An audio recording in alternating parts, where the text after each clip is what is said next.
नमस्कार. पेपरमधील बातम्यांचा पोलखोल.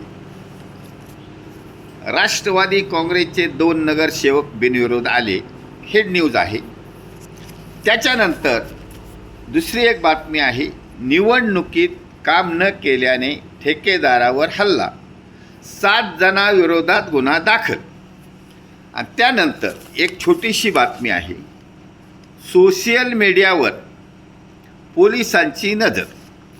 आता या तिन्ही बातम्यांचा संदर्भ घेऊन सैनिक समाज पार्टीतर्फे असा पोलखोल करण्यात येत आहे की राष्ट्रवादी काँग्रेसचे 2 नगरसेवक बिनविरोध निवडून आले म्हणजे एवढे लोकप्रिय आहेत का? एवढे समाजसेवक आहेत का? मग यांचा पोलखोल कोण करेल?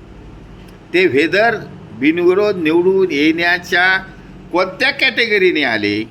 ते मोठे गुंड आहेत, भ्रष्टाचारी आहेत, दहशतवादी आहेत, याचा पोलखोल कोण करेल? का त्या सोशल मीडियावरच पोलिसांची नजर जायला पाहिजे? दुसरी गोष्ट, सोशल मीडियावर नजर असू द्या, डू ॲग्री, बट निवडणुकीत काम न केल्याने ठेकेदारावर हल्ला, 7 जणांवर गुन्हा दाखल. आता यामध्ये विशेषतः काय लिहिलेलं आहे की कोयत्याने हल्ला केला, कारण निवडणुकीत आमचं काम केलं नाही. मग कोयत्याने हल्ला केला तरी कायदा किंवा पोलिसांची त्यांच्यावर नजर नाही. मग कायदा सर्वश्रेष्ठ कसा? का त्या सोशल मीडियावरच फक्त तुमची नजर असायला पाहिजे? अहो, याच्याकडनं जर द्या, त्यासाठी कायदा हा पोलिसांनी वापरायचा आहे, तो कायद्यात लिहिलेप्रमाणे वापरायचा आहे.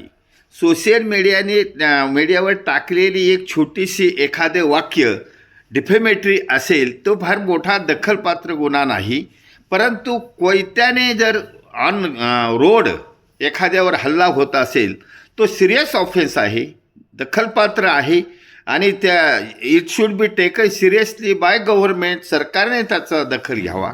मग यावर सैनिक समाज पार्टी एकमेव पर्याय सुचवणार आहे. दिल्लीमध्ये जे पोलीस यंत्रणा आहे ती स्टेट गव्हर्नमेंटच्या अंडर नाही, ती केंद्र सरकारच्या अंडर आहे. मग महाराष्ट्रातील पोलीस यंत्रणासुद्धा केंद्र सरकारच्या ताब्यात असणं आवश्यक आहे. केंद्र सरकारच्या इवन दो राष्ट्रपतीच्या ताब्यात असणं आवश्यक आहे. तरच पोलिसांना योग्य तो कायदा वापरता येईल, न्यायालयामध्ये दाखल करता येईल, तरच खरा कायदा हा सर्वश्रेष्ठ आहे असं म्हणता येईल. नाहीतर या पेपरमध्ये जे कॉन्ट्राडिक्टरी बातम्या आहेत त्याचा अर्थ काढला तर कायदा वापरला जात नाही. कायदा केवळ सामान्य माणसासाठी आहे. या कोयता गँगच्या विरोध नाही, ते बिनविरोधच्या विरोध नाही. त्यांचा का बिनविरोध झाले, निवडणूक अधिकाऱ्यावर काय दबाव आला, अपक्षांची आपले फॉर्म मागे का घेतले, ते काही सिरियस गुन्हा आहे. IPC ते लिहिलेलं होतं, मतदारावर दबाव आणू नये, मतदाराला पैसे देऊ नये, मतदाराला लालच दाखवू नये.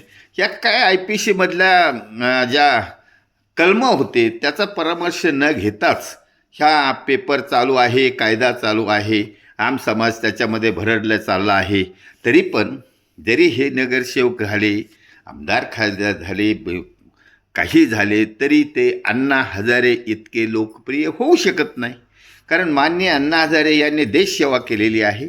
तसंच सैनिक समाज पार्टीच्या अनेक सदस्यांनी, नेत्यांनी, सिटिझन सोल्जरांनी देशसेवा केलेली आहे. त्यामुळे ते पुण्यप्राप्त त्यांना मिळू शकतं आणि ते प्रति अण्णा हजारे होऊ शकतात, पण बिनविरोधवाले होऊ शकणार नाहीत.